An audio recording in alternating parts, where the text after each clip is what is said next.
I'm Deepa S. Panikar here inside my house. Okay, this is my house. നിങ്ങൾക്ക് കാണാം, ഇതാണ് എൻ്റെ വീട്. ഇത് ഓലകെട്ടിയമ്പലമാണ്, Mavelikkara Olakettiyambalam PO post office Olakettiyambalam 690510 ആണ് പിൻ നമ്പർ. ഇത് എൻ്റെ പേരിലുള്ളതാണ്. എൻ്റെ ഷെയറാണിത്, വേറെ ആരുടെയൊന്നുമല്ല. ഇതെൻ്റെ ഷെയറാണ് ഇത്. പിന്നെ ഞാനിതിൻ്റെ ബാക്കിൽ എൻ്റെ അമ്മയും ഞാനും കൂടെ വാങ്ങിച്ച വസ്തുക്കളുണ്ട്. അതും എനിക്കായിട്ട് തന്നിട്ടുള്ളതാണ്. പിന്നെ ജസ്റ്റ് അമ്മയ്ക്ക് കാലശേഷം വെച്ചിട്ടുണ്ടെന്നേ ഉള്ളൂ. എൻ്റെ പേരിൽ എഴുതി വെച്ചിരിക്കുന്നതാണ്. കാലശേഷം പറഞ്ഞിട്ടുണ്ടെന്നേ ഉള്ളൂ. അല്ലാതെ എൻ്റെ അമ്മയ്ക്ക് അത് കഴിഞ്ഞാൽ എൻ്റെ പേരിൽ എഴുതി വെച്ചതാണ് കാലശേഷം, വേറെ ആർക്കുമല്ല. ഇത് എൻ്റെ എനിക്കുള്ള ഷെയറാണ്, എൻ്റെ ഷെയറാണ്. മറ്റവൾക്ക് പ്രീത എസ് പണിക്കർ എന്ന് പറയുന്ന ഭയങ്കര കള്ളിയാണ്. അവൾ പല പല കള്ളത്തരങ്ങളും കാണിക്കാനായിട്ട് ഇങ്ങനെ ഒരുങ്ങി ഇറങ്ങി നടക്കുക. അവൾക്ക് ഉള്ള ഷെയർ കൊടുത്തിട്ടുണ്ട്. അത് കഴിഞ്ഞിട്ടുള്ള സെറ്റിൽമെൻറ്റ് ഡീഡിൽ കൂടെ കിട്ടിയതാണിത്. അപ്പം ഇത് 9 സെൻറ്റ് എൻ്റെ അച്ഛൻ്റെ ഷെയറാണ്. ഇതിൻ്റെ ബാക്കിൽ എൻ്റെ അമ്മ വാങ്ങിച്ച 10ഉം അതിൻ്റെ പുറകിൽ ഞാൻ വാങ്ങിച്ച 7 സെൻറ്റ് സ്ഥലമുണ്ട്. അപ്പം ഇത് 9 സെൻറ്റ് എൻ്റെ അച്ഛൻ്റെ ഷെയർ. ഇതിൻ്റെ ബാക്കിൽ ഇത് തെക്ക് വടക്ക് കിടക്കുകയും അത് ഞങ്ങൾ പിന്നെ വാങ്ങിച്ചത് കിഴക്ക് പടിഞ്ഞാറുമാണ് 17 സെൻറ്റ്. അമ്മ വാങ്ങിച്ച 10 സെൻറ്റും ഞാൻ വാങ്ങിച്ച 7 സെൻറ്റും ഉണ്ട്. അപ്പോൾ ഇതൊന്നും ഞങ്ങൾക്ക് ആർക്കും വിൽക്കാനല്ല, മനസ്സിലായില്ലേ? ഇങ്ങനെ കുറേ എണ്ണം അങ്ങ് നടക്കുക. ഒരു തുമ്പി എന്ന് പറയുന്ന പോലെ ഇങ്ങനെ വന്നിട്ട് ഇങ്ങനെ എന്തോ ചിലപ്പം മോന്തൊക്കെ കണ്ടാൽ ഇങ്ങനെ ഇരിക്കത്തില്ല. അവളിങ്ങനെ അങ്ങ് നടക്കുക, ഇരിക്കത്തൊന്നും ഇല്ല. ഇവള് വലിയ നമ്പർ 1 കള്ളി. എന്തുവാന്ന് അറിയത്തില്ല, ഒരു ഫോണും പിടിച്ച് ഇങ്ങനെ അങ്ങ് നടപ്പാ. പിന്നെ നമ്മളായിട്ട് ആൾമാറാട്ടം നടത്തുമോ ഈ ശ്രീലതയെന്നും പറയുന്നവളിങ്ങനെ സുബ്രഹ്മണ്യൻ്റെ വീട്ടിലോട്ട് പോവുക, എന്നിട്ട് ആൾമാറാട്ടം നടത്തുക. ഭയങ്കര ഇതാണ്. അപ്പം ഇവിടെ നമ്മൾ സുബ്രഹ്മണ്യൻ്റെ വീട്ടിലെങ്ങും പോകത്തേ ഇല്ല, അവൻ്റെ വീട്ടിലെങ്ങും നമ്മൾ പോകത്തേ ഇല്ല. അവനുമായിട്ട് ഭയങ്കര ഇതാണ്. അവൻ ദിവസവും നമ്മളെ ചീത്ത വിളിക്കുന്നതെല്ലാം നമ്മൾ അപ്ലോഡ് ചെയ്യുന്നുണ്ട്. അവനുമായിട്ട് യാതൊരുവിധ കണക്ഷൻസും നമുക്കില്ല. അപ്പം ഇങ്ങനെ കഥകളുണ്ടാക്കലാണ് ഇവന്മാരുടെ പരിപാടി. നമ്മുടെ വസ്തുവും വകയും തട്ടിയെടുക്കാൻ നോക്കുക. അങ്ങനെ പല പല വേലകളാണ്, മനസ്സിലായില്ലേ? അപ്പോൾ എൻ്റെ അമ്മ ഇന്നലെ പറയുന്നത് നമ്മൾ അപ്ലോഡ് ചെയ്തിട്ടുണ്ട്. ഇതെൻ്റെ ഷെയറാണ്, അല്ലാതെ വേറെ ആരുടെയല്ല. അതിൽ കാലശേഷം വെച്ചിട്ടുണ്ടെന്നേ ഉള്ളൂ. അല്ലാതെ എഴുതി കൊടുക്കാനും പറിക്കാനും ഒന്നും ഉള്ള ഒരു അവകാശം അവർക്കില്ല, മനസ്സിലായോ? ഇവിടെ താമസിക്കാം എന്നുള്ള ഒറ്റ റൈറ്റ് മാത്രമേ ഉള്ളൂ, അല്ലാതെ വേറൊന്നുമില്ല. ഇതെൻ്റെ ഷെയറാണ്, എനിക്കുള്ള ഷെയറാണ്. എൻ്റെ അമ്മയ്ക്ക് കാലശേഷം വെച്ചിട്ടുണ്ടെങ്കിൽ എൻ്റെ അമ്മയ്ക്ക് ഇവിടെ താമസിക്കാനുള്ള അവകാശം അല്ലാതെ വേറൊരു കുന്തവും ഇല്ല.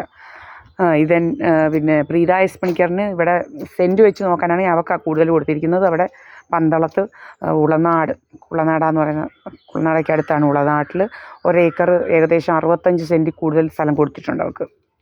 എനിക്കിവിടെ 14 സെൻറ്റ് ഞാൻ വാങ്ങിച്ചതാണ്. അപ്പോൾ വേറൊരിടത്തൊരു 17 ഉണ്ടായിരുന്നു. അപ്പോൾ അതും കൂടെ 17 എന്ന് പറഞ്ഞാൽ 14 ഉള്ളൂ വളർന്നു വന്നപ്പം. അത് വിറ്റായിരുന്നു ആ 14 സെൻറ്റ് കൊടൂരേതെന്ന് പറയുന്ന സ്ഥലത്ത്. അപ്പോൾ അതും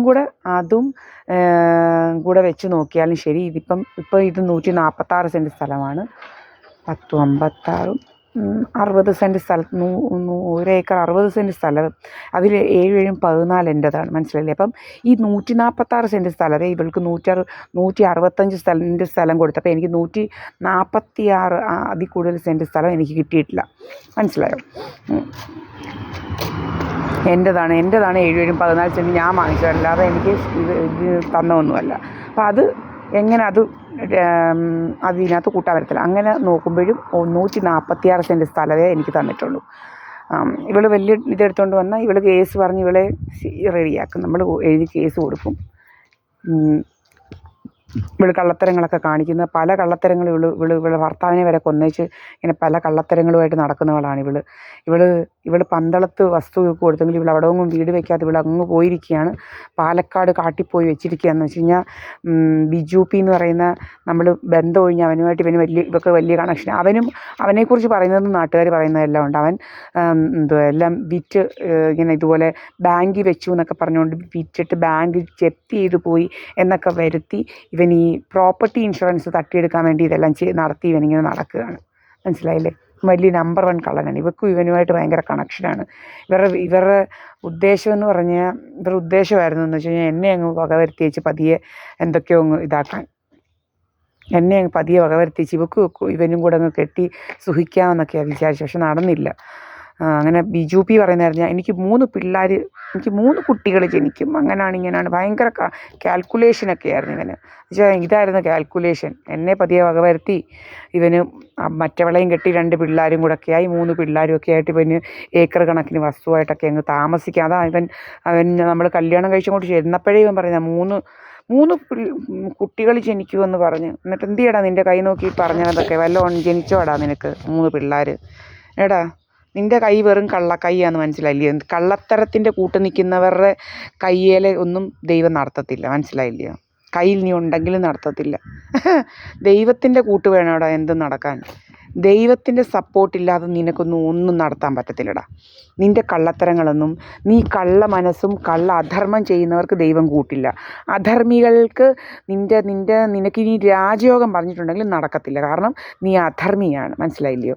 കർണനെ പോലെ നീ നശിച്ചു പോകത്തേ ഉള്ളൂ. നിനക്കൊരു രാജയോഗവും കിട്ടാൻ പോകുന്നില്ല, കേട്ടോടാ. നീ അങ്ങനെ നശിച്ചു പോകത്തേ ഉള്ളൂ. നിൻ്റെ അധർമ്മം, നീ അത്രയ്ക്ക് അധർമ്മിയാണ് ശരിക്കും.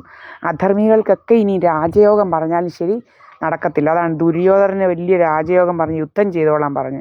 യുദ്ധം ചെയ്തോ എന്നിട്ട് അവസാനം ചത്ത് വെണ്ണീറായി. അതാണ് രാജയോഗം പറഞ്ഞിട്ടുണ്ട് യുദ്ധം. പക്ഷേ രാജയോഗം നടക്കണമെങ്കിൽ ഈശ്വരൻ വേണോടാ, മനസ്സിലായോടാ? ഈശ്വരൻ്റെ കൂട്ട് വേണം, നിനക്കൊന്നും നടക്കത്തില്ല. അപ്പോൾ ഇവിടെയാണ് ഞാൻ. ഇന്ന് 27 മാർച്ച്.